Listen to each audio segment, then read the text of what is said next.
가끔 이렇게 고전이라고 진짜 할 수는 없지만 고전 시대는 아니고 고전적인 찬양을 들을 때 또 우리의 마음이 또 뭔가 평안해지면서 이런 또 새로움을 또 느끼는 것 같습니다.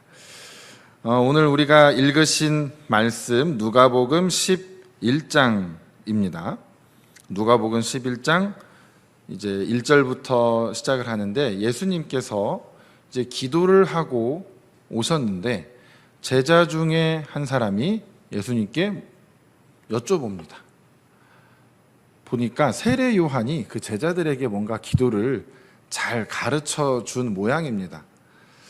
그 제자, 근데 재밌는 것은 아니 기도를 가르쳐 줬는데 그 기도에 대해서 어떻게 이렇게 알까?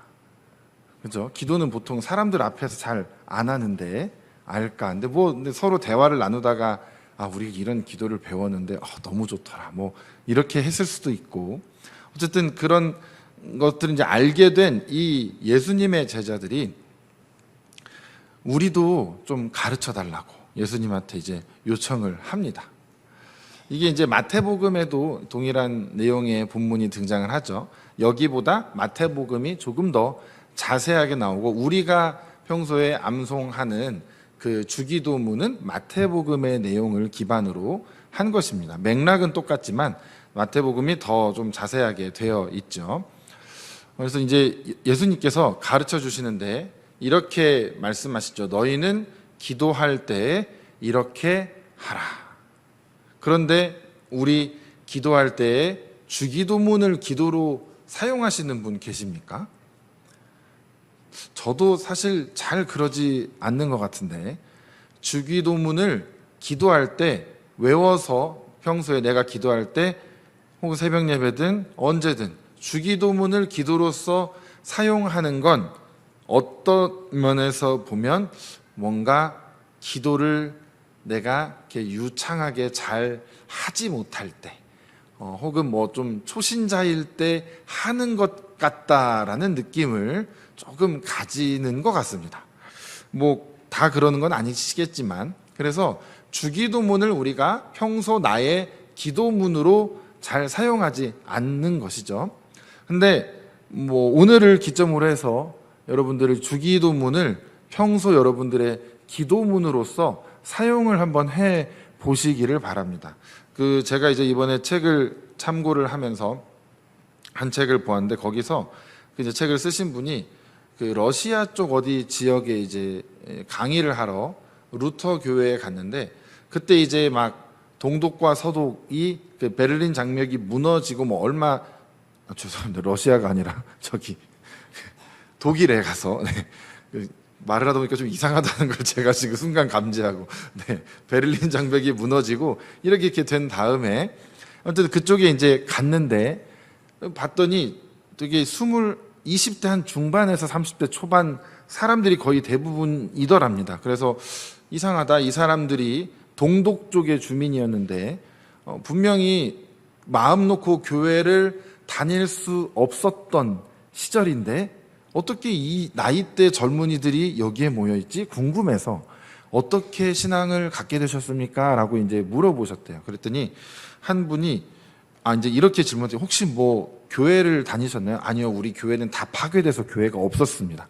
그럼 혹시 어머니나 뭐 할머니나 뭐 아버지나 뭐 신앙이 조금 이렇게 조상을 뭐 부모를 두셨습니까? 아니요, 우리 집에 예수를 믿는 사람이 아무도 없었습니다. 그럼 뭐 지하교회가 혹시 여기도 있었나요? 그랬더니 아니요, 저희 그런 것도 없었습니다. 그럼 도대체 어떻게 예수를 믿게 됐습니까? 물어봤더니 제가 어릴 때 장례식을 참여했던 적이 있는데 그때 주기도문이라는 것을 그렇게 외워서 막 했던 기억이 납니다. 그러니까 그때 자기는 외울 줄 몰랐죠. 그런 것들을 하던 기억이 나는데 이게 대체 뭔지, 왜 하는지, 누구한테 하는지, 어디서 왔는지 전혀 알지 못하는데도 그냥 따라서 했었던 기억이 났습니다. 그런데 이번에 이제 우리가 자유함을 이제 갖게 된 이후에 그게 떠올라서 그게 어디서부터 온 것인지 제가 찾아보다가 그 참뜻을 알게 되고 제가 신앙을 갖게 됐습니다. 어둠 속에 마치 빛처럼 그 주기도문이 저에게 믿음을 갖게 해줬다라는 고백을 어딘가에 가서 강연을 하는 가운데 한 젊은이를 통해서 듣게 되었다라는 것이죠. 그러니까 예수님이 가르쳐 주신 그 기도의 놀라운 능력이 거기에 있었고, 또한 그 사람을 향한 예수님의 놀라운 구원의 역사가 그 기도문을 통해서 이루어진 것이죠. 그래서 우리가 이 주기도문을 아주 우리가 굉장히 중하게 여기셔야 하는 아주 이제 중요한 이유들이 있는데, 오늘 우리가 그 부분, 그 중에서 아주 조금만 나누어 보도록 하겠습니다. 주기도문을 중점적으로 다루기 위한 설교는 아닙니다. 성서 일과에서 쭉 오는 그 스토리 상에서 주기도문이 등장을 한 것이지, 주기도문을 위한 강해 설교는 아니니까 여러분들이 참고하여 주시고, 오늘은 여기에서 어떤 맥락에서 예수님께서 제자들을 가르치고 계신가, 이것을 우리가 함께 나누어 보는 것입니다. 먼저 이렇게 말씀을 하시죠. 아버지여, 이름이 거룩히 여김을 받으시오며. 이것은 말 그대로 하나님을 높여드리는 그런 내용이 담겨 있습니다. 그리고 이어서 나라가 임하시오며, 그리고 우리에게 날마다 일용할 양식을 주시옵고, 우리가 우리에게 죄 지은 모든 사람을 용서하오니 우리 죄도 사하여 주시옵고, 우리를 시험에 들게 하지 마시옵소서라고 기도하라고 가르쳐 주시죠. 여기 이제 2절부터 내용이 시작이 되는데, 이게 크게 두 부분으로 조금 나눠 볼 수가 있겠죠. 아버지여, 이름이 거룩히 여김을 받으시오며 나라가 임하시오며까지는 하나님께, 뭔가 하나님을 향한 내용인 것 같이 느껴지고, 우리에게부터는 이제 우리들에게 해당되는 내용인 것 같습니다. 그런데 이것이 그렇게만 볼 것은 아니고, 아버지여, 이름이 거룩히 여김을 받으시오며 라고 우리가 먼저 하나님을 높여드리죠. 그런데 여기에는 또 한 가지 뜻이 담겨 있습니다. 무엇이냐? 바로 하나님이 거룩하시다라는 것. 숨겨져 있는 건 아닌 것 같죠? 거룩히 여김을 받으시오며라고 분명히 써져 있는데 왜 숨겨져 있다라고 하느냐? 내가 거룩하니 너희도 거룩해라 라는 그 하나님의 말씀을 여기서 우리가 기억하는 것입니다. 하나님께서 거룩하십니다, 주님께서 거룩하십니다 라고 하고 우리는 거룩하지 않은 삶을 사는 게 말이 되지 않는 것이죠. 주님께서 거룩하시니 나도 구별된 삶, 세상 속에서 세상과 같지 않은 삶을 내가 살아가면서 하나님께서 거룩하십니다라고 하는 우리의 그 고백이 온전하게 하나님께 올려지는 것이지, 나는 전혀 거룩하지 않은 삶을 살면서 주님께만 거룩하시다라고 하는 것은 그냥 서로 동떨어진 삶을 살겠다라고 하는 것과 별 다를 바가 없는 것이죠. 그러니까 하나님 아버지께서 거룩하시다라는 고백은 우리도 거룩해야 한다라는 또한 고백이 되는 것입니다. 그리고 나라가 임하시오며, 바로 이것이 이제 하나님의 나라가 뭔가 하늘에 계신 우리 아버지라고 우리는 주기도문을 외우지 않습니까? 마태복음에 이제 의하면. 그런데 나라가 임하시오며라는 건 하늘에 계신 하나님의 나라가 이 땅에 임한다라는 것을 지금 우리가 기도로서 담고 있는 것입니다. 그러니까 임하여 달라라는 말이기도 하고, 또 임하고 있습니다이기도 하고, 또 임할 것입니다이기도 합니다. 그러니까 임하였습니다이기도 하고요. 이것은 시간을, 공간을 초월한 개념으로서 여러분들이 생각해 주셨으면 좋겠습니다. 말하자면 과거에 기도하던 이들에게는 임하여 주시옵소서일 수도 있겠죠. 그런데 우리 입장에서는 이미 과거에 임한 하나님의 나라가 될 수도 있는 거고, 이런 개념들이 일단 있다라는 걸 말씀만 드립니다. 그래서 우리에게 나라가 임하시오며라는 것은 하나님의 나라가 하늘에 있는데 그게 땅에 임한다라는 것은 그럼 무엇을 의미하느냐? 바로 마태복음과 이제 연결이 되는 거죠. 뜻이 하늘에서 이루어진 것 같이 땅에서도 이루어지이다 라는 것과 같은 맥락을 담고 있습니다. 나라가 이곳에 임한다라는 건 결국 하나님의 통치하심이, 하나님의 다스리심이 하늘에서 이루어지셨던 것처럼 이 땅에서도 이루어지게 된다라는 것을 의미하는 거죠. 그러니까 여기에 하나님의 나라가 임하게 되면 어떻게 됩니까? 우리 모두가 하나님의 다스림을 받으면서 살아가는 자가 됩니다라는 그런 고백이 되는 거죠. 그러니까 이것은 또 나라가 임하시오며 라고 고백하면서 나는 하나님의 다스림을 받지 않으면 이건 또 그냥 말로만 하는 기도가 될 뿐이겠죠. 내가 하나님께 이렇게 기도했다라면 내가 하나님의 다스림을 받겠습니다. 하나님의 통치하시는 나라의 백성으로서 살겠습니다라는 고백이 이 안에 함께 담겨 있어야 하는 것이죠. 그리고 나서 이제 일용할 양식을 주시고 또 죄 지은 사람을 용서하여 달라, 용서하신 것처럼 우리 죄도 용서해 달라라는 고백을 합니다. 날마다 일용할 양식을 달라는 것은 말 그대로죠. 매일 일용할, 하루 먹을 양식을 주시옵소서. 이게 여러분들에게는 어떻게 받아들여지십니까? 매일 먹을 것을 채워 주옵소서라고 지금 기도를 하고 있는 건데 당연한 내용이지 않습니까? 당연한 내용인데 이게 중요한 것은 뭐냐면 일용할 양식입니다. 그러니까 말을 되게 단어를 어디에 붙이느냐에 따라 다른데 그냥 주님 날마다 먹을 것을 주소서라고만 하면 별로 이렇게 특별한 의미가 없는 것 같이 느껴지는데 그날 딱 먹을 만큼의 양을 저에게 허락해 주옵소서라고 하면 조금 달라지죠. 그런데 여기도 좀 살을 붙이면 주님 이틀도 아니고 딱 오늘 하루 먹을 양이면 충분합니다. 주님 오늘도 저에게 그 양식을 주옵소서. 이렇게 기도하라라는 것이죠. 저는 그렇게 기도한 사람 같이 보입니까? 아니면 주님 1년치를 주십시오. 오늘 다 먹겠습니다. 이렇게 기도한 사람 같습니까? 가운이 있어서 뭐 방송에서는 잘 안 보일 수도 있겠지만 제가 웃음소리는 들으셨을 줄로 압니다. 저는 이렇게 기도를 하지 않았던 것 같죠.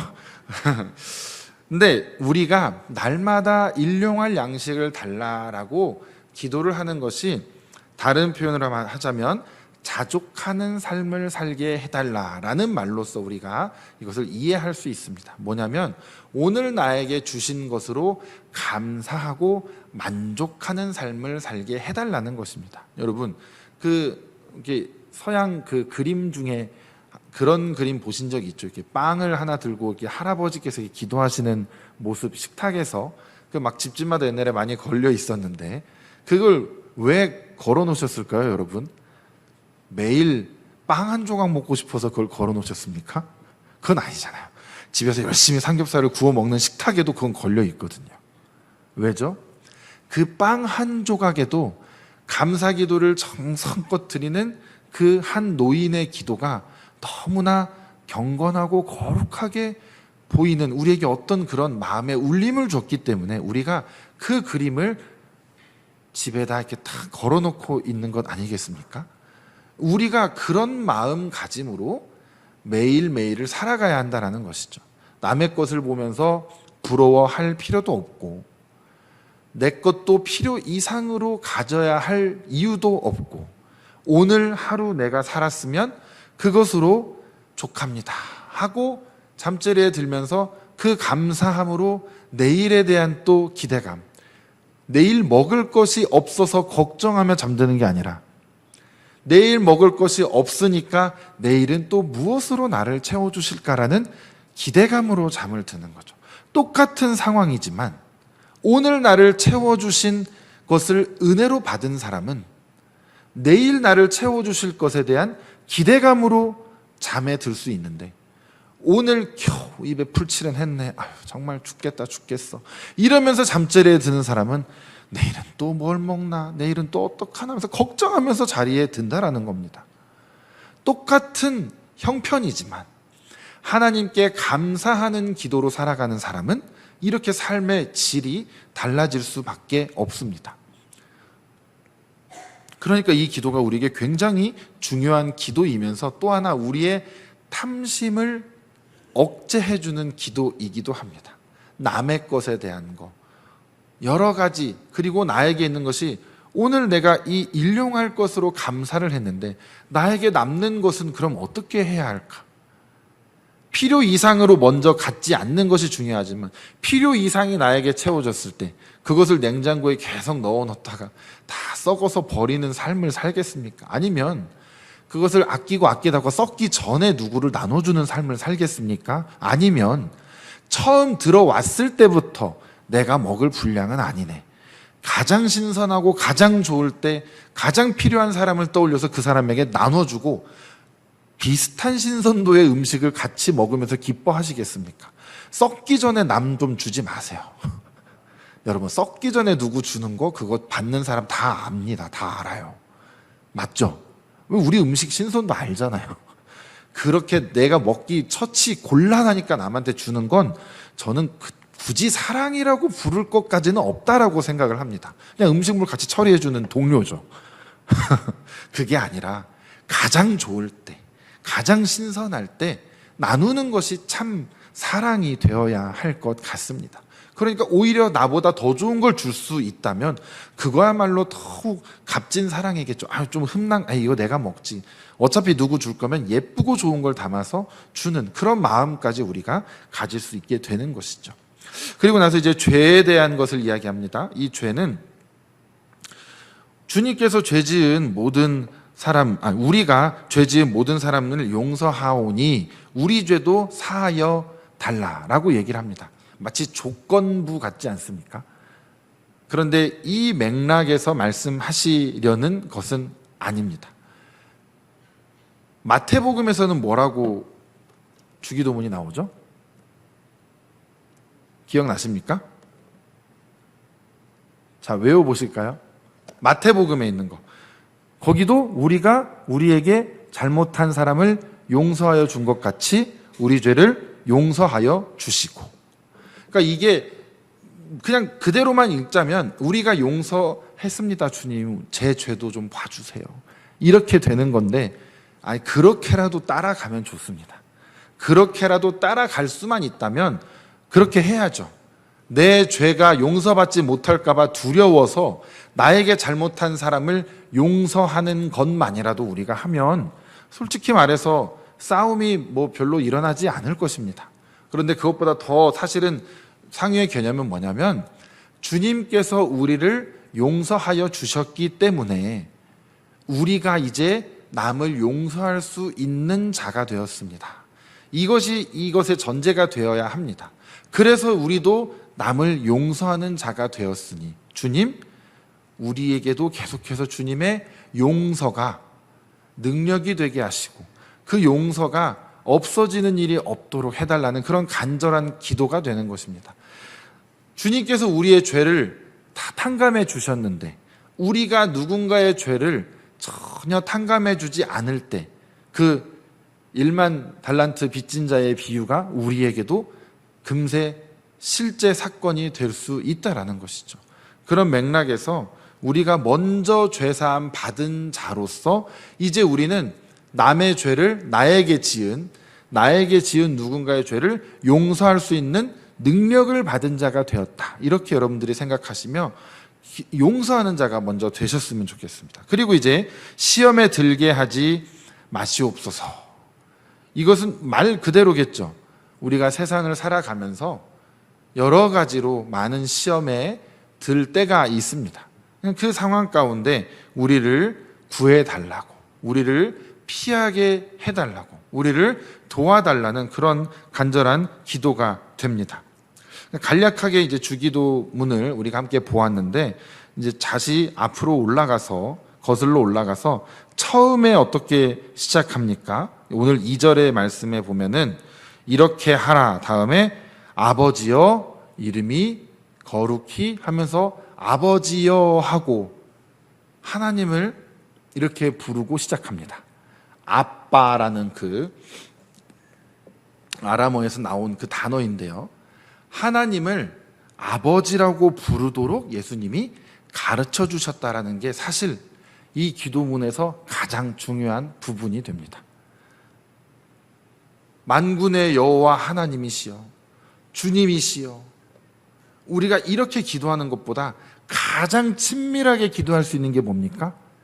아버지 하고 부르는 거잖아요. 아버지도 아버지여 이렇게 부르면 모르겠습니다. 누군가는 그게 좀 더 친밀하게 느껴질 수 있을지 모르겠으나 약간 우리가 평소에 쓰는 언어는 아니잖아요. 예를 들어 제가 뭐 권사님이요 이렇게 부르면 이상하지 않습니까? 그렇죠? 뭐 되게 이상하잖아요. 저희 뭐 집에 가서 어머님이시요 뭐 이렇게 보면 되게 이상하잖아요. 그러니까 친밀하게 부르는 것. 이게 성경으로 번역이 되다 보니 약간 이렇게 경전 같은 용어들을 쓰기 때문에 이렇게 아버지요 이렇게 하지만 그냥 아빠, 혹은 아버지이지 않습니까? 그러니까 우리가 하나님께 기도할 때 그냥 그렇게 하는 겁니다. 오셔서 아버지, 혹은 집에서 아빠라고 부르는 분은 아빠라고 하십시오. 네, 아버지라고 부르는 분은 아버지라고 하시고 그렇게 부르시면 됩니다. 그렇게 하면 그 다음 내용들이 달라지겠죠. 아버지, 제가 오늘도 거룩함을 잃지 않게 하시고 뭐 이렇게 기도하겠냐고요. 아버지, 저 오늘 죄 짓지 않게 좀 해주세요. 저 좀 도와주세요. 우리 말투가 달라지잖아요. 그것을 예수님께서 우리에게 친밀함을 허락해 주셨습니다. 어떤 친밀함? 예수님과 하나님만이 갖고 계시는 그 성부 하나님과 성자 하나님의 그 친밀함을 우리에게도 허락해 주셨다라는 겁니다. 그러니까 받았으면 우리도 열심히 활용을 해야죠. 아버지, 주여, 아버지, 아빠, 시도 때도 없이 24시간 안 주무시니까 걱정 말고 미국에서도 부르고 여기서도 부르면 그리고 24시간이거든요. 그러니까 걱정 말고 부르세요. 아버지. 그 친밀함을 우리에게 허락해 주셨다는 건 친밀하게 기도해라라는 겁니다. 자, 그런데 이제 우리 유교적인 우리 한국에서는 아버지를 부를 때 굉장히 경직되어 있는 집안들도 있습니다. 그죠? 저기 아버지 제가 뭔가 뒷짐지고서 이렇게 열중셔. 제 아버지, 제가 오늘 좀 용돈이 좀 필요한데 이런 분들도 분명히 계실 거고요. 그죠? 아니면 앞에 손을 모으신다든지 이게 좀 그런 분들도 계실 텐데 여러분들이 그것을 깨는 거는 좀 많이 어렵지만 하나님 아버지의 그 아버지는요, 우리 유교적 문화에 경직된 아버지의 아버지 상하고는 전혀 다릅니다. 그거는 아닙니다. 물론 우리 유교적 사고의 이게 문화에서부터 내려온 그 아버지와의 어떤 이런 관계가 100% 다 잘못됐다라는 걸 얘기하려는 건 아닙니다. 하지만 우리가 그것 때문에 굉장히 그 가부장적이고 권위적인 아버지에 대한 약간 부정적인 느낌을 갖고 계신 분들이 혹시 계시다면 그런 아버지는 아니다라는 겁니다. 아주 친밀한 그런 아버지를 여러분들이 상상하기 어렵지만 하나님은 그런 분이시다라는 겁니다. 안 되면 외국 영화 많이 보세요. 외국 영화. 따뜻한 아버지의 모습을 그린 그런 외국 영화를 보시면서 저런 아버지를 지금 예수님이 우리에게 그렇게 부르라고 해주시는구나. 그러니까 이런 것라도 한번 상상을 해보시기를 바랍니다. 그런 친밀함을 가지고 나아가라라는 것입니다. 그래서 그렇게 이제 하는데 5절부터 예수님께서 조금 더 말씀을 이어가시죠. 또 이르시되 하면서 뭐 이제 어떤 벗이 있는데 그 벗에게 다른 벗이 되게 헷갈립니다. 이렇게 읽으면 헷갈리고 A와 B가 있습니다. 친구입니다. A가 잠자리에 들었는데 B가 찾아갑니다. 한밤중에 문을 두드리면서 저기 C라는 친구가 우리 집에 놀러 왔는데 A 너네 집에 떡 좀 있지 그것 좀 줄래? 했더니 A가 B한테 야 우리 지금 다 잠자리에 들어서 이게 무슨 실내냐 밤에 야 장난해 집 앞에 야 막 가 그냥 아무거나 없는 대로 그냥 친구라며 그냥 대충 보내.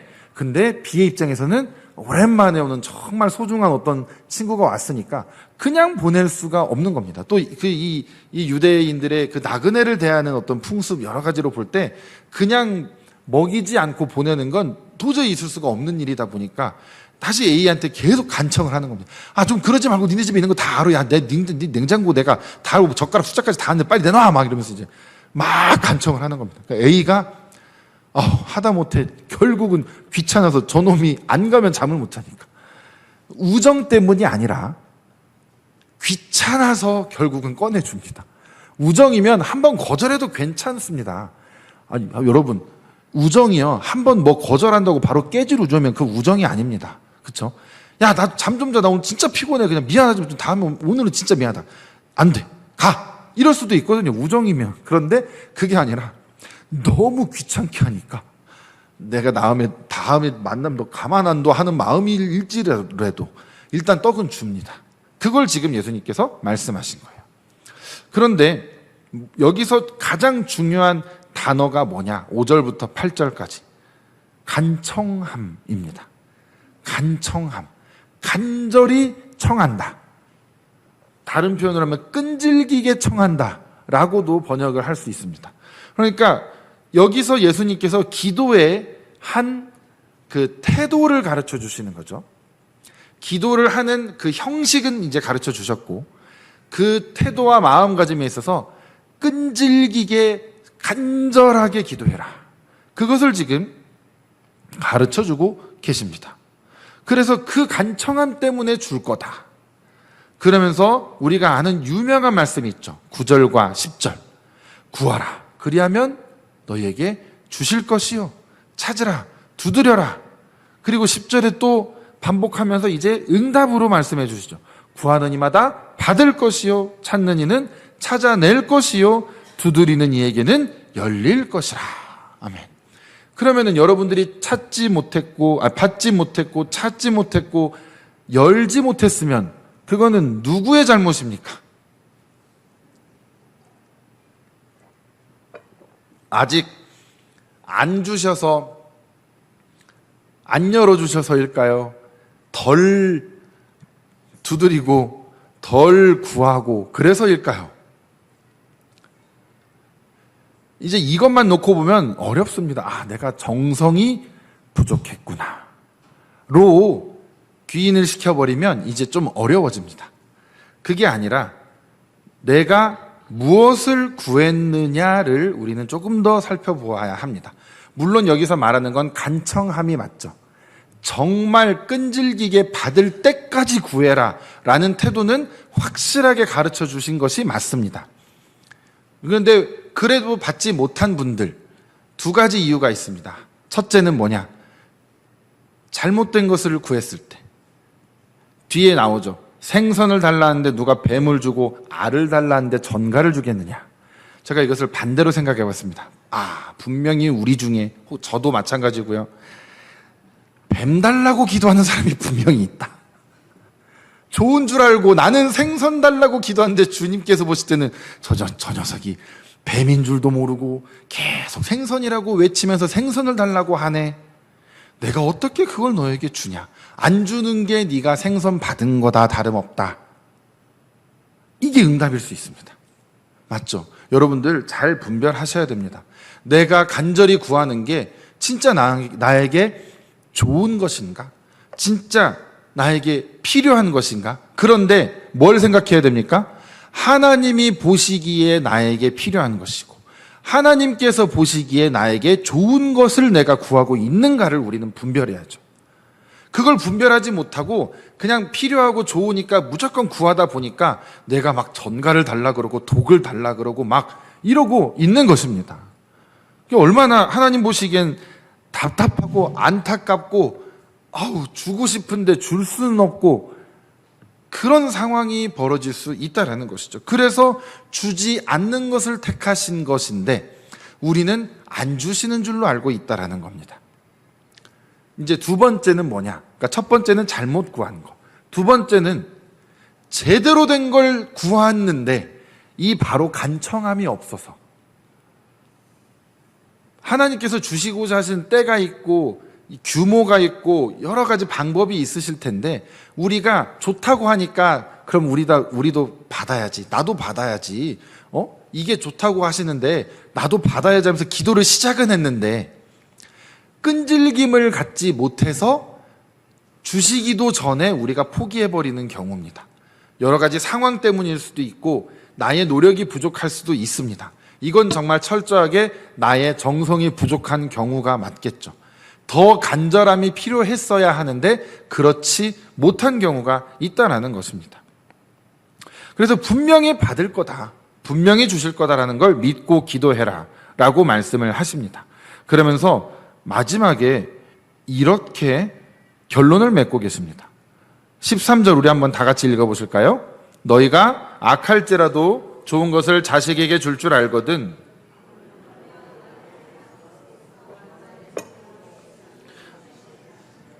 아멘. 성령을 주시지 않겠느냐라고 결론을 맺으십니다. 1절부터 시작해서 13절까지로 말씀이 마무리가 되는데 이 말씀의 제일 마지막 결론이 성령을 주시겠다라는 것입니다. 이게 오늘의 결론이구나. 이게 주님께서 우리에게 기도를 가르쳐 주시는 목적이구나. 주님께서 우리에게 구하라고 하는 것이 바로 이 성령이구나. 이것을 우리가 오늘 기억해야 합니다. 그럼 왜 성령일까?